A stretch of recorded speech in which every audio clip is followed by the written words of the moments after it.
Good afternoon and Jai Hind students. Today again I am here with my topic and the name of the chapter is Nazism and the Rise of Hitler. And today's my topic is political radicalization and economic crisis in Germany between 1923 to 1928.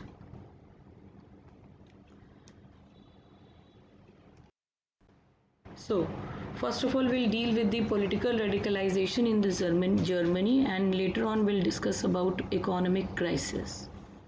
So, when we study about political radicalism in Germany, we came to know that with the birth of the Weimar Republic, who got total opposition by the radicals or conservative nationalists within the country, and they were mockingly called as the November criminals. They were killed, they were punished, brutally beaten up by the followers of the nationalist, conservative nationalist.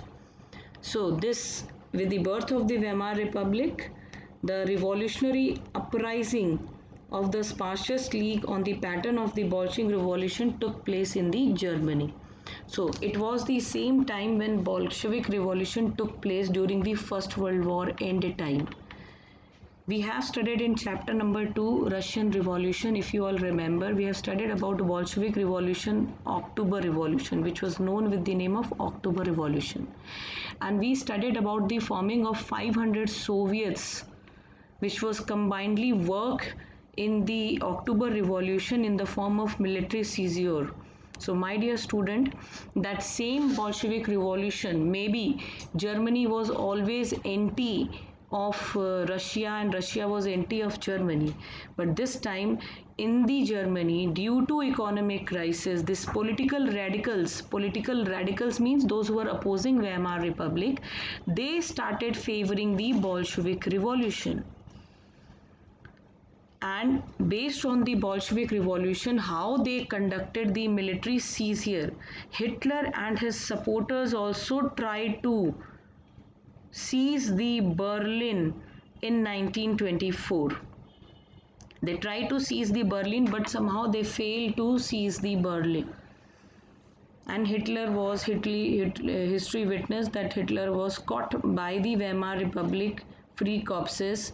He was behind the bars and the case was running on him, which he had won, and he had got 2 years of imprisonment only, where he was getting the VIP treatment by his own people because he became the very renowned leader in the hearts of the German people due to the economic crisis created due to Treaty of Versailles.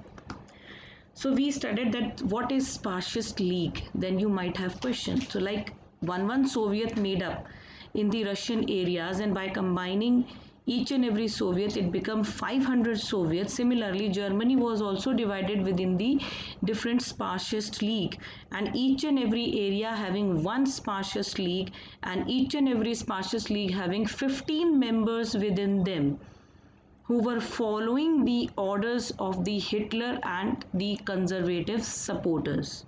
So they all were now against of the Weimar Republic, blaming the Weimar Republic for total chaos due to economic crisis created after the signing of Treaty of Versailles. So now we have to understand what these people were doing. The Soviet of Workers were established, means the industrial workers now also included in this opposition, and they were called as Soviet of Workers and Sailors. To oppose this, the political atmosphere in Germany was also charged up with the demand of a Soviet style of government, like socialist government. They started demanding where one man army was controlling the people of the country and as well as the present government. So similarly, like what happened during the October Revolution and after the October Revolution in the form of civil war, same kind of government demanded by the German people against of Weimar Republic. So those opposed to this, such as Socialist, Democrat and Catholics, they met at the Weimar to shape the democratic republic. At that moment also maybe they were following the funda of socialism, but the radicals wanted democratic situation in the Germany. It was just for the show off. They actually didn't want the socialist environment. But socialism, they were making the point of propaganda to become the political radicalist to get the chair in the next election. Okay. So something Weimar Republic was also doing to control the violence situation in the Germany. So what they have did, my dear student, you all remember that according to the Treaty of Versailles, Germany was demilitarized and not allowed to keep arms and ammunition along with the army people and police too. So what Weimar Republic can do to stop these violence activities in the Germany? They were permitted to form with the help of the war veterans. The war veterans, the war soldiers who were now without any work, but they were trained as the soldiers. They got the military training. These veterans, now known as Free Corps, and they were controlling the situation, the violence situation in the Germany. But somehow what happened, the Weimar Republic was failed to control, and these war veterans were also failed to control because major war soldiers were the conservative circle followers. Similarly, like Hitler was also the war veteran, but he was not favoring Weimar Republic anymore, just to make his own government, make his own political career and make himself as the mighty power in the Germany. So this Free Corpses, even how it was failed to control the violence situation in the Germany. So all the anguished fascist people, they were included communist and socialist too, you can call both of them, because socialism, they were demanding for the Soviet style of government. So socialists also started favoring the rise of Hitler and became the radical, the most powerful radical against of the Weimar Republic. They were also stopped for this. And both revolutionaries and the militant nationalists craft for the radical solutions. They don't believe in the Weimar Republic policies and strategies. They wanted the radical solution, the fallen down of the Weimar Republic government. So we have studied here about the political radicalization, how the political radicalists, those who are opposing Weimar Republic, they get together, they oppose the Weimar Republic. Weimar Republic tried to control these people by forming Free Corpses, but somehow these Free Corpses were also the part of political radicalism, and they were too against of the Weimar Republic. So finally Weimar Republic till 1923 failed to control the anger of the people against of them. Now we are going to study economical radicalization in Germany, which got heightened during the 1923 to 1928.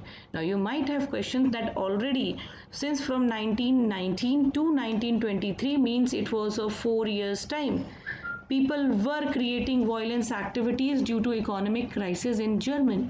But between 1923 to 28, one more hammer will be put on the Germany in the form of paying the war loans.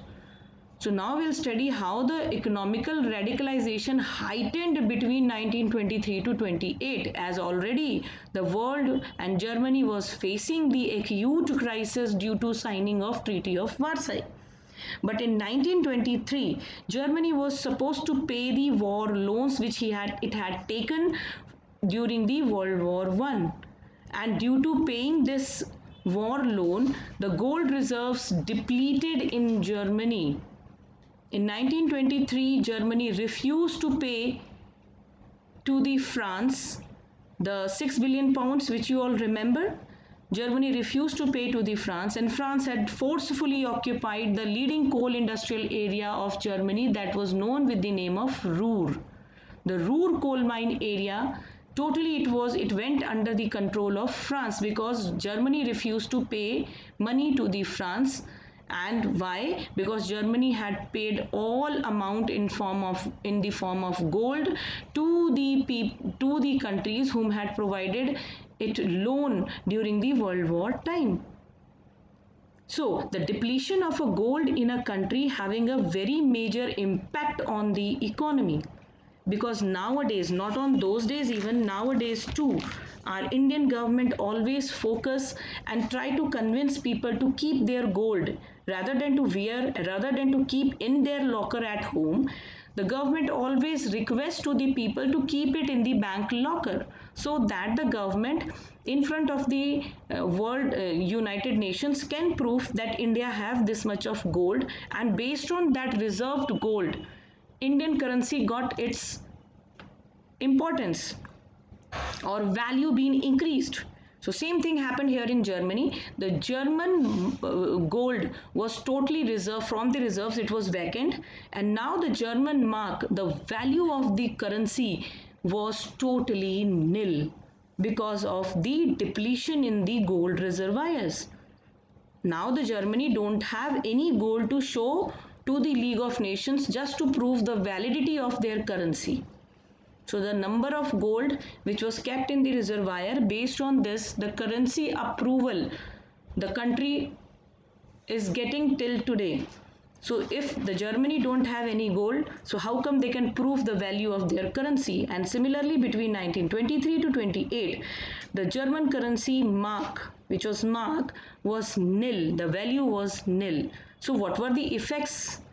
You might be thinking, on a country level when we are talking and the reservoirs are bilkul less, totally less. So you can understand what will be happening, and if you cannot understand, I am there to make you people understand. Due to the less of gold printed paper currency, because the gold was not there, based on the printed currency don't have any value on those days of Germany, and due to which the printed money in circulation, the value of German mark fell down. It fell in such a manner that in April, $1 was equal to 24,000 mark. When people were paying 24,000 mark, then they were getting $1. In July, after 2 months, only after 2 months, the mark value was, in comparison of $1, it was 3,53,000. When people were paying 3,50,000 mark, 53,000 mark, then they were getting $1. In August, it became 46,21,000, and in December, it became 9,88,60,000. When in December month people were paying this much of amount, then they were getting $1 to buy a bread, a loaf of bread. So the value of mark collapsed, due to which the prices of good in Germany become very high, and people have to pay to buy a one loaf of bread, a cartload of currency, which they exploited people by showing their poverty to get the mercy of the world. German people, German authorities started taking these snapshots and uploading it for the League of Nations, for the world to understand the economic crisis and the poverty level in the Germany. Based on these photos uploaded, this situation in a country, always known with a one term which is known as hyperinflation. Hyperinflation, when the value of the currency got nil and people are struggling to buy a loaf of bread within the country. This kind of situation whenever occurred in the economy, it is known with the name of hyperinflation. You all are studying economics, and you'll be studying, if you will be further be with this subject, you'll be studying about this hyperinflation concept. So in this hyperinflation time in Germany, by watching the photos and understanding the situation and a chaos after the First World War in the Germany, America paid mercy towards Germany, and Americans bailed Germany out of the crisis by introducing the Dawes Plan. It was a Dawes Plan under which the America between 1923 to 24 started providing small scale loans to the German government just for the reparation of the economy. But it was very less as compared to the economic crisis occurred in Germany due to First World War and due to signing of Treaty of Versailles.